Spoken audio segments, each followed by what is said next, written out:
Good morning, students. Today we are going to start with the new chapter, that is cubes and cube roots. It is chapter number 7 of your NCERT book. Before starting with the chapter, we should try and understand that what are cubes. In junior classes, you have gone through the figure of cube, in which you go through the concept that cube has all sides equal. Now, if that equal side is equal to 1 centimeter, that means we have a cube of side 1 centimeter. What does that mean? That means all the sides of the cube are of length 1 centimeter. Now, if I say I have to make a cube whose side is 2 centimeter, then how many cubes of side 1 centimeters are to be joined so as to get a new cube which is of dimension 2 centimeter?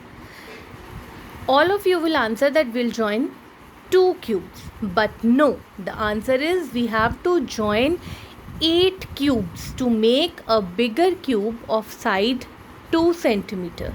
You want to see how? Have a look at this figure.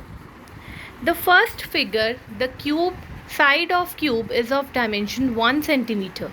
Second cube, if you say its side is 2 centimeter, then how many cubes are being joined? If you can see, 1, 2, 3, 4, 5, 6, 7 and 8.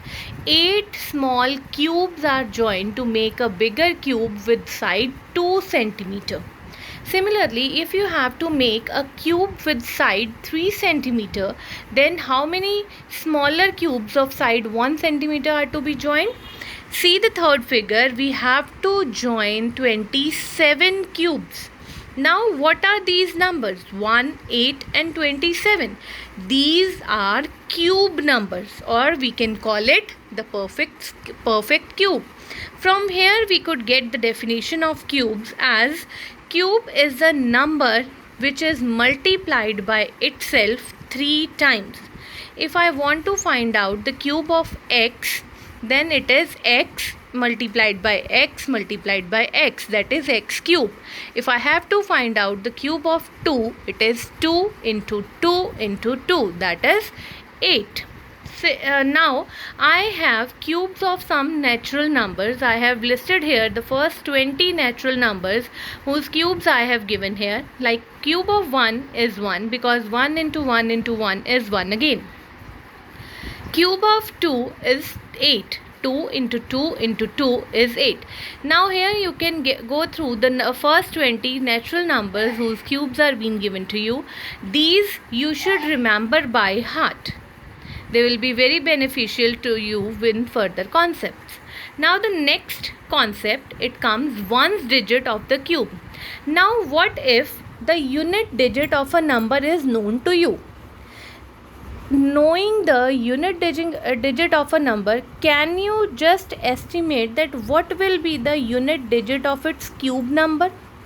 For example, if a number is ending up in 1, so can you find out that its cube will end up in which number? If number ends up in 1, its cube will end up in 1. Why? Because 1 into 1 is 1 and the product 1 into again 1 is 1. So example is also given here.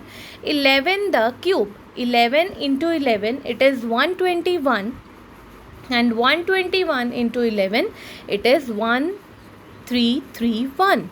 So the number ends up in 1, so its cube ends up in 1 again. Similarly, we have for other digits.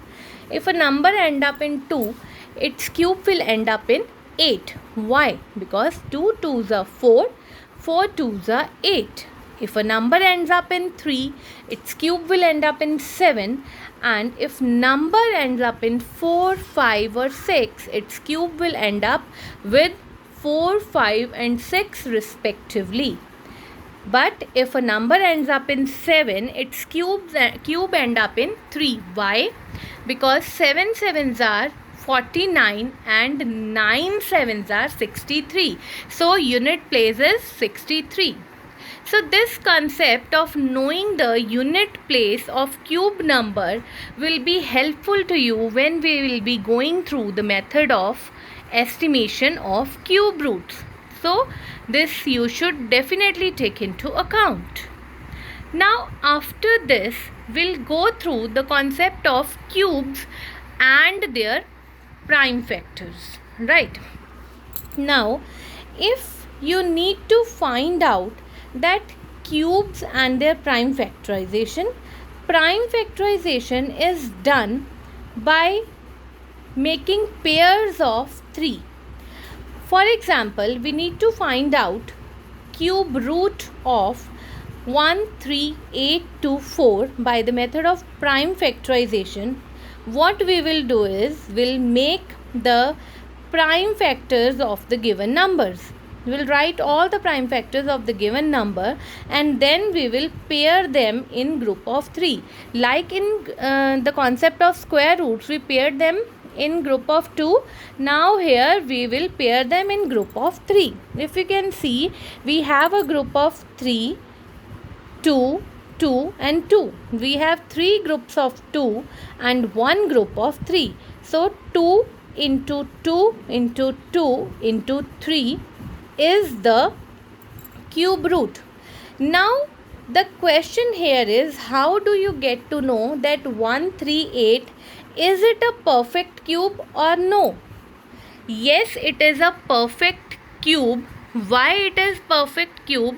Because all the factors of this numbers are appearing in the group of 3. None of the factor is left out. So this is a perfect cube, and if you need to find out the cube root of this number, we will have the next video in continuation. So till here we have learned the concept of cubes. What are cubes? Then we have learned what if the unit place of a number is known. What if the unit place of number is known to you and you need to find out the unit place of its cube number. Then we find out how to check whether the given number is a cube or not. In next video, we'll know how to find out the cube root of the given number by method of prime factorization. Right? Thank you.